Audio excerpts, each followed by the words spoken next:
The 32nd lesson. The picture. Continued. Pretty soon Lily came back. "Here you are, Pa," she cried, handing him a few nails and the hammer. "Oh no, kid, these nails won't do. They are too short. Pick out the longest ones while I look for a piece of cord." "Here's the string, Pa," Lily said, handing him a piece of thin string. "No, dear, it won't do it either. The frame is very heavy and we must have a strong, thick cord and long nails." "All right, Pa. Just a minute. I know where to find all this." And the little girl ran out of the room. When she returned, carrying some longer nails and a piece of thick cord, she saw her father standing on a chair with the picture in his hands. "Now, dear, look whether I'm holding it straight or not," asked Mr. Christine. Lily raised her head and looked up. "Yes, Daddy, you're holding it quite straight. That'll do." "Then give me a pencil, please," her father said. "What do you need a pencil for?" asked Lily.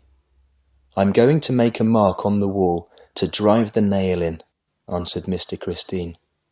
"Here's the pencil, Dad." "Thank you, darling. Now I'll—" But Mr. Christine did not finish his sentence. There came a crash, and Lily saw her father standing on the chair, without his head. "Oh, Daddy, Daddy!" yelled the frightened little girl. "Oh, Daddy, darling, where's your head?" Mr. Christine could not say a word.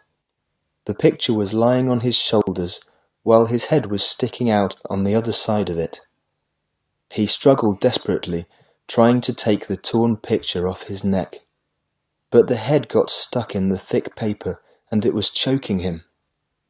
"Daddy, Daddy, my dear own Daddy," screamed Lily. "Speak to me. Why don't you answer me? Where's your dear head?"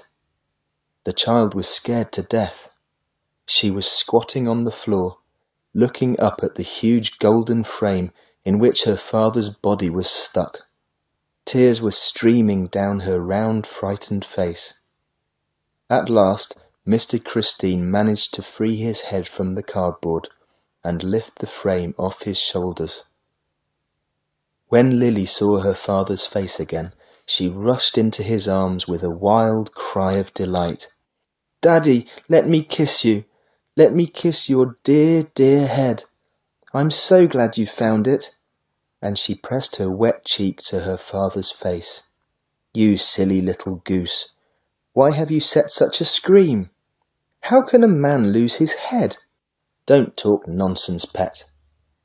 "But you've lost it, Pa. You really have. I've seen it myself." "What nonsense," cried Mr. Christine, laughing. "No, Daddy, you've lost your head. Now you've found it again. You had that nasty picture instead of your head," said Lily. "Oh, I see now," exclaimed Mr. Christine, laughing. "You couldn't see my head from below. Now I see why you've been so scared. Take this nasty picture away, Daddy. I hate it. I'm afraid of it.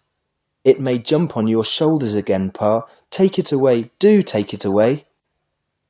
Mr. Christine sighed and looked sadly at the torn reproduction. What a pity. It was such a beautiful picture, though it was printed on paper. "All right, kid. We won't cry over the spilt milk," he said in a gay voice. "When I get money once more, we shall buy 2 such pictures instead of 1. Agreed?"